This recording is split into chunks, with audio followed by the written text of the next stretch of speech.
영어 단어로 변화라는 말은 change라고 하는 단어가 있습니다. 많이 들어보셨을 거예요. 그런데 거기에 ER을 붙이면 변화하는 사람, 사람이 됩니다. 변화가 아니고 ER을 붙이면 사람이 되죠. 그러니까 어떤 일이나 무슨 일에 있어서 긍정적인 변화를 이렇게 꿈꾸는 사람을 체인저라고 그렇게 이야기를 합니다.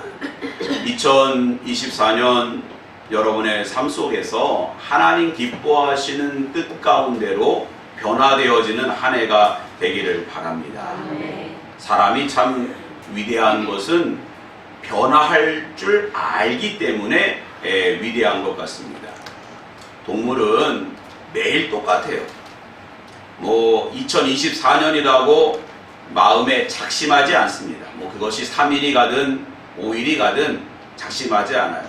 그러나 사람은 이렇게 살면 안 되겠다 하고 어떤 목표를 정하기도 하고 변하려고 애를 쓰고 결단을 하기도 합니다. 얼마 전에 차를 타고 가고 있는데 라디오에서 어떤 이야기가 들려오는데 주제가 금연입니다. 거기에 나와 있는 MC들과 패널들이 그렇게 이야기를 나누는데 2024년 새해에는 담배를 끊겠다 그렇게 서로 이야기를 합니다.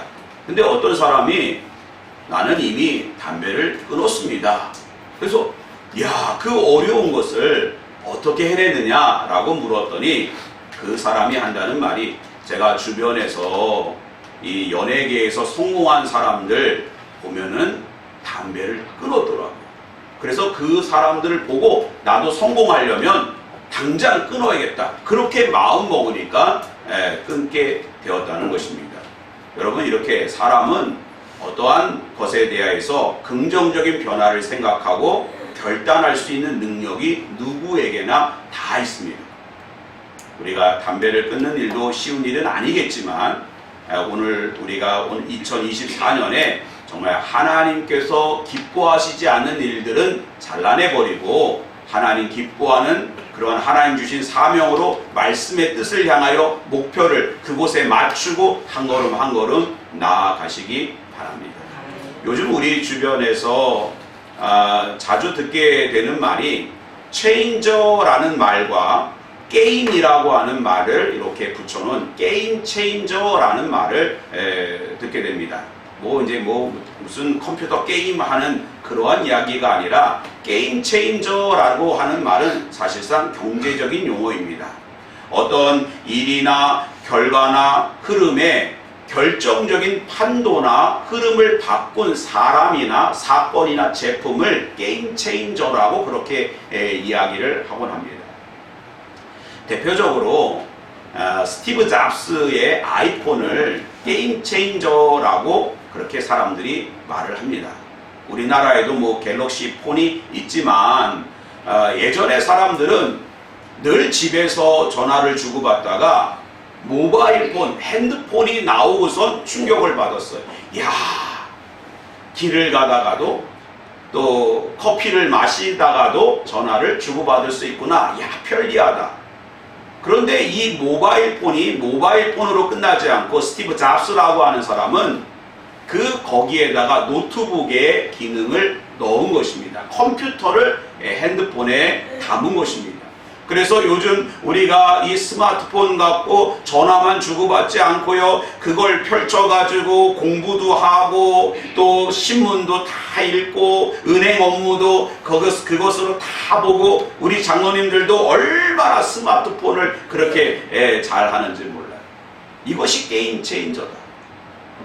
그리고 우리나라에는 없지만 택시의 그러한 판도를 바꾼 게임 체인저가 있는데 우버라는 거예요. 세계에 그렇게 여행을 하다 보면 그냥 택시를 불러서 택시라고 쓴 그런 것을 타는 것이 아니라 다 이 모바일 폰으로 핸드폰으로 다 예약을 해가지고 그냥 일반 택시를 부르면 그 택시가 와서 또 태워다 주고 그렇게 우버라고 하는 시스템이 있고요. 또 우리가 어디를 가면 꼭 호텔을 예약하잖아요. 또 적어도 숙박시설을 이용하잖아요. 그런데 요즘 다 젊은 사람들은 에어비앤비라 그래가지고 다 또 가가지고 마치 자신의 집을 그대로 옮긴 것처럼 가면 모든 시설이 다 되어 있는, 그리고 아주 호텔보다 훨씬 더 저렴한 그러한 시설들을 이용합니다. 이렇게 세계가 아주 급변하고 있습니다. 여러 가지 게임 체인저의 그러한 것으로 이 세상이 바뀌어가고 있습니다. 이러한 시대에 우리는 영적인 게임 체인저로서 하나님께서 기뻐하신 일들로 한 해를 채워가는 그러한 믿음의 역사를 이루어 나가는 한 해가 되시기를 주님의 이름으로 축원드립니다. 오늘 설교 제목은 체인저 요셉이라고 정해봤습니다. 오늘 말씀에 보면 당신들은 나를 해하려 하였으나 하나님은 그것을 선으로 바꾸사. 요셉은 자신의 상황을 그대로 숙명적으로 받아들이는 것이 아니라 하나님께서 어떻게 바꾸어 가시는지, 그 체인저로서 어떻게 보면 그 어떠한 사건이나 그러한 요셉의 주변의 일들에 있어서 완전히 판을 바꾸는 게임 체인저로서의 그러한 역할을 했던 것입니다. 요셉은 야곱의 11번째 아들로 태어났습니다. 야곱은 이삭이 난 쌍둥이 중에 한 명이었습니다. 장자는 에서였죠.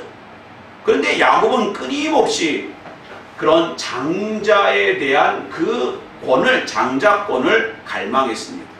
그래서 팥죽 한 그릇에 또 그 형을 속이고 그 장자권을 야곱이 가져가게 됩니다.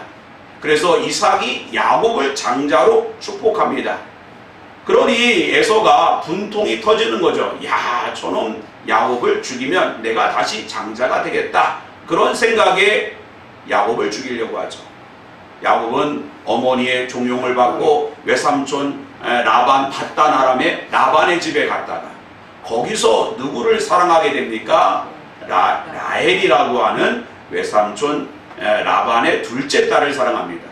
그래서 라헬을 얻기 위하여 7년 동안 열심히 일을 합니다. 그리고 결혼해서 보니 라헬이 아니라 누구였습니까? 눈이 안 좋은 레아가 들어왔습니다. 왜 그랬느냐 그랬더니 그 문화가 그렇다는 거예요. 참 외삼촌도 대단합니다. 동생부터 시집가는 경우는 없다. 그러니까 레아를 위해서 네가 또 7년을 더 봉사해라. 라헬가 결혼하려면 더 봉사하라. 14년, 결국에는 20년 동안 그 외삼촌과 함께 지내면서 레아와 라헬과 두 여종을 다 아내로 맞이해가지고 12명의 아들과 딸 하나를 낳았던 것입니다. 바로 요셉은 그러한 12명의 아들 중에 11번째였습니다. 근데 야곱의 입장에서는 가장 사랑하는 라헬의 첫 번째 아들 요셉이 그의 마음속에는 장자였습니다. 요셉을 너무너무 사랑했고 요셉만 채색 옷을 입혔다는 거예요. 그러니 다른 형제들이 얼마나 시기했을까요? 그들의 시기가 너무너무 고조되어서 형들의 안부를 물으러 왔던 요셉을 웅덩이에 던져놓고 결국에는 이스마엘 미디안 상인들에게 은 20을 받고 팔려서 요셉은 애굽으로 팔려가는 것입니다. 그곳에서 바로의 친위대장 보디발의 집에 그런 가정의 업무를 보는데 얼마나 하나님께서 그를 지혜롭게 하셨는지 그 가정의 총무가 됩니다. 그러나 또 보디발의 아내가 미혹하고 유혹하고 나랑 한번 자자. 근데 그 모든 것을 물리치다가 억울한 눈명을 쓰고 감옥에 갑니다. 감옥에서 그곳에서도 또 부지런히 또 간수장의 일을 돕습니다. 또 감옥의 총무로 세워집니다. 그곳에 누굴 만나요? 바로의 술 맡은 관원장과 떡 맡은 관원장을 만나는데 그들이 한날에 꿈을 꿉니다. 그 꿈을 해석할 수 없는데 요셉이 꿈을 해석해 줍니다. 3일만 있으면 술 맡은 관원장은 복직될 것이고 떡 맡은 관원장은 죽임을 당할 것입니다. 저를 기억해 주세요. 그 말대로 떡 맡은 관원장은 사형을 당하고 술 맡은 관원장은 복직이 됩니다. 화장실 들어갈 때나 나올 때가 다르죠. 요셉을 기억합니까? 기억하지 않습니다. 그런데 2년 후에 누가? 바로가 꿈을 꾸게 됩니다. 아주 살찌고 보기 좋은 암소 7마리가 나일강변에 올라와서 풀을 뜯습니다. 그런데 갑자기 아주 파리하고 흉악한 7 암소가 나타나서 그 건강하고 아름다운 암소를 다 잡아먹습니다. 또 충실하고 아주 보기 좋은 7 이상이 나오는데 또 아주 그 안 좋은 보기 흉한 7 이상이 나와서 또 그 7 이상을 잡아먹습니다. 도대체 이것이 무슨 꿈이냐? 애굽의 어떠한 지혜자도 술객도 그것을 해석할 수 없었습니다. 그때에 술 맡은 관원장이 바로에게 머리를 굽히면서 왕이시여, 정말 제가 죽을 죄를 졌습니다. 제가 2년 전에 감옥에서 이런 저런 일이 있었고 요셉이라고 하는 히브리 노예가 꿈을 해석하는 능력이 있습니다. 데리고 와라. 내가 이 꿈을 해석할 수 있느냐? 요셉이 이야기하죠. 저는 꿈을 해석할 수 없습니다. 그러나 내 뒤에 계시는 하나님께서 해석하실 것입니다. 그 일로 인하여 7해 동안의 그러한 풍년과 7해 동안의 또 앞에 그 풍년을 기억할 수 없는 기근을 다 해석해내고 요셉이 애굽의 총리로 그렇게 올라가게 된 것입니다. 그때에 누가? 이 기근은 애굽의 이집트만의 기근이 아니라 중동 전역으로 이어졌고 그 일로 인하여 야곱과 11명의 형제들도 다 내려오게 됩니다. 그리고 그들은 큰 충격에 사로잡힙니다. 왜냐하면 자신들이 죽이려고 했던 11번째 그 동생이었던 요셉이 애굽의 총리가 되었기 때문입니다. 그때의 45장, 우리 한번 45장 앞으로 넘어가서 45장 5절 말씀 우리 같이 한번 읽어보겠습니다. 시작.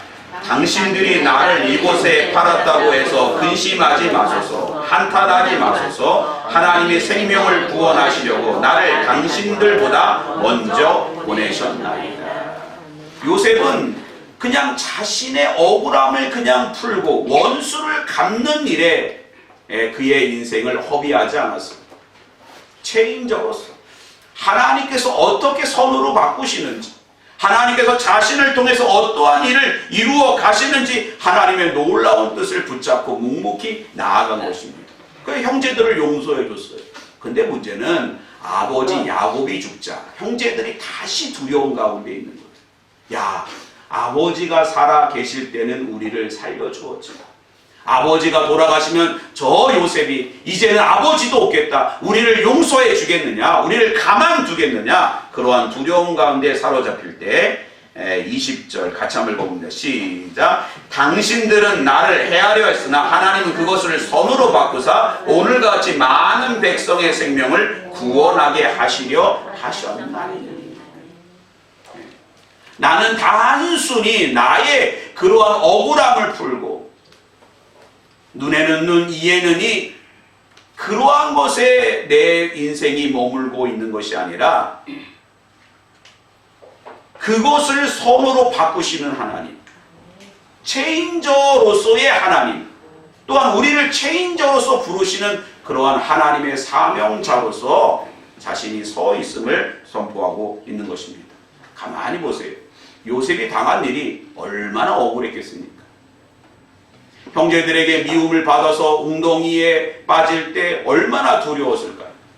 자신은 전혀 알지 못하는 미디안 상인에게 팔려서 애굽으로 내려갔을 때 그 노예 시장에서 사람들에게 매를 맞으며 팔려갈 때 얼마나 울었겠어요.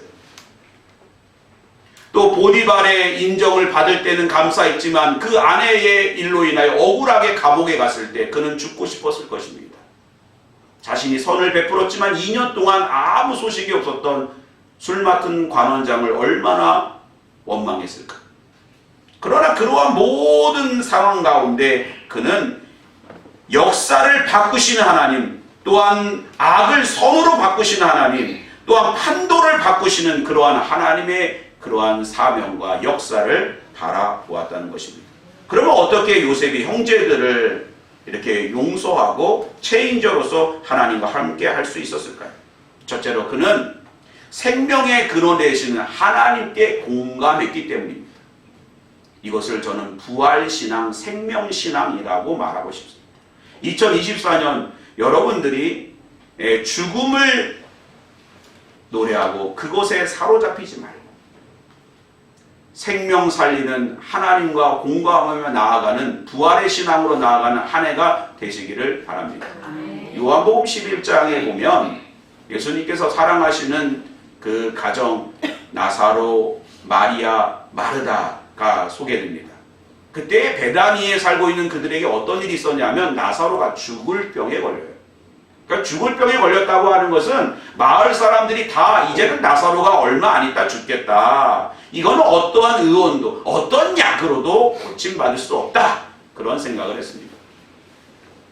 그랬을 때 마리아 마르다는 예수님이 오시면 오라비가 살겠다라는 생각에 메신저를 보내죠. 소식을 전하는 사람을 보냅니다. 그런데 예수님이 나흘 동안도 사흘이 지나도 오시지 않았던 거예요. 그리고 주님은 이렇게 말씀하십니다. 이 병은 죽을 병이 아니라 하나님의 영광을 위함이라. 할렐루야. 아멘. 여러분, 우리가 이 세상에서 그러한 모든 이야기에 사로잡혀서 이 세상에 우리가 생각하는 그러한 판도와 흐름 가운데 우리가 함몰되어 살아가는 2024년이 아니라 정말 하나님께서 오늘 우리에게 어떻게 말씀하시는지 체인적으로서 이 병은 죽을 병이 아니다. 하나님께서 고치신다. 나는 망하는 인생이 아니다. 나는 단지 우물만 파러 온 것이 아니다. 하나님은 나를 고치신다. 하나님은 나를 세우신다. 하나님은 우리들을 통해서 영광을 받으신다. 체인적으로서 하나님의 역사를 바라보는 2024년이 되시기를 주님의 이름으로 축원합니다. 사실 요셉의 삶은 계속 생명의 신앙과 부활의 신앙의 연속이었습니다. 이 웅덩이에서 다 이젠 죽을 걸 생각했지만 하나님은 그곳에서 건지셨어요. 감옥에서 죽을 걸 생각했지만 하나님은 결국 요셉을 건져냈어요. 기근이라고 하는 시간 속에 죽을 수밖에 없지만 하나님은 그곳에서 생명을 살려낸 것입니다. 이렇게 여러분을 통하여 여러분 심령과 가정과 직장과 또 교회와 민족이 살아나는 2024년 되시기를 바랍니다. 두 번째는요, 요셉은 해석자 되시는 하나님께 공감했습니다. 요셉의 강력한 무기가 있었는데 그것은 꿈을 꾸는 인생이었습니다. 꿈을 꾸는 사람이었습니다. 그가 부모와 야곱과 또 형제들과 함께 있었을 때 단이 있었죠. 단을 보았습니다. 12개의 곡식단이 있는데 요셉의 단에 나머지 11그 단이 절을 합니다. 해와 달과 11별이 있는데 해와 달과 11별이 요셉의 별에게 절을 합니다. 그랬더니 뭐라 그러냐, 네가 그럼 우리의 왕이 되겠느냐. 우쭐할 수 있습니다. 얼마든지 자신이 해석자가 될 수 있습니다. 그러나 그 모든 해석을 그는 늘 하나님께 있다라고 믿어. 하나님께서 그것을 통해서 그에게 통찰력을 주신 것입니다. 요셉이 체인저가 될 수 있었던 것은 하나님 주시는 그러한 통찰력으로 세상을 해석하고 겸손히 하나님의 말씀에 귀를 기울였기 때문입니다. 2024년 이러 하나님의 말씀을 바라보고 또한 우리의 말씀 가운데 통찰과 지혜를 주시는 하나님의 역사를 바라보시기 바랍니다. 사도행전 8장을 보면 빌립 집사님이 사마리아를 전도하고 그곳에서 교회가 세워지는 상황 속에서 주의 사자가 성령께서 갑자기 빌립 집사님을 예루살렘에서도 저 남서쪽으로 70km 떨어진 가사 그 황량한 광야길로 내려가라고 말씀합니다. 가서 보니 광야에 한 사람이 있는 것입니다. 에디오피아 네시, 여왕 간다게의 국고성을 맡았던 네시가 수레를 타고 열심히 이사야 53장 7절 8절 그가 도살제에게로 가는 양과 같이 끌려갔고 이 말씀을 계속해서 읽는 것입니다. 그런데 도대체 이것이 무엇인지를 알지 못하는 거예요. 그런데 그 이사야 53장의 말씀을 그 예루살렘에 있었던 율법사들도 온전히 해석해내지 못합니다. 왜냐하면 그것을 해석하려면 성육신으로 이 땅에 오신 유월절 어린 양으로 오신 예수 그리스도를 인정해야만 보이는 것입니다. 예수를 통해서만 이 말씀이 보이는 것입니다. 우리들의 모든 인생이요, 우리가 다 보고 살아간다고 그렇게 생각하지만 중요한 사실은 하나님께서 주시는 통찰 예수 그리스도를 통해서만이 우리는 온전히 이 세상을 해석해내고 바라볼 수가 있는 것입니다. 교만하지 마십시오. 우리가 가지고 있는 지혜로, 능력으로, 시선으로 다 본다고 생각하지 마세요. 겸손히 예수님과 더불어 예수님을 통해서 이 세상을 바라보시고, 또한 직장을 바라보시고, 가정을 바라보시고, 자녀를 바라보시고, 해석자 되시는 하나님을 통하여 여러분의 인생이 빛나는 2024년 되시기를 바랍니다. 마지막으로 요셉이 체인저로서 하나님께 영광 돌릴 수 있었던 것은 끊임없이 그가 복을 받았기 때문입니다. 곳간에서 인심난다는 말이 있습니다. 하나님께서 복을 부어주시면 베풀 수밖에 없는 거예요. 또 그러한 인생을 살아갈 수 있는 것입니다. 요셉은 아버지 야곱으로부터 놀라운 축복의 그러한 선언을 듣게 되는데, 너는 바로 무성한 가지라. 그 가지가 담을 넘었도다. 할렐루야. 아멘. 예전에 시골에서 이렇게 그 집들을 생각하면 저희 동네도 참 그 과수가 열매를 맺는 그러한 풍성한 나무들이 있었습니다. 감나무도 있었고, 밤나무도 있었고, 앵두나무도 있었고, 또 사과나무, 배나무도 집 안에 이렇게 있었고, 어떤 것은 너무 잘 돼서 이 가지가 담을 넘어서 다른 집까지 가는 거예요. 그러면 또 그거는 우리 거다, 내 거다 이렇게 싸우지 않아요. 왜? 너무 많으니까. 저희 집에도 은행나무가 한 그루 있었는데, 그 은행나무를 수확하면 10가마를 은행을 땄어요. 그러니까 지나가는 사람들이 그 은행을 털어서 따가도 아주 그냥 따가세요. 네. 여러분, 우리가 하나님께 복을 받으면 그 복을 통하여 우리가 정말 사명을 감당하고 나누며 체인저로서 판을 바꿀 수가 있는 것입니다. 하나님께 2024년 복을 구하시기 바랍니다. 형통의 복을 누리시기 바랍니다. 그 형통의 복을 유통하시기 바랍니다. 너무 없어가지고 내가 뭐 할 수 있겠어? 여러분, 뭐가 있어야 하죠. 뭐가 있어야 베풀죠. 뭐가 있어야 교회를 세워나가죠. 하나님께 요셉처럼 복을 받고 그 무성한 가지로 여러분 하나님 나라를 위해서 판도와 흐름과 게임 체인저로서 하나님께 영광을 돌리는 한 해가 되시기를 주님의 이름으로 축원드립니다. 기도하겠습니다.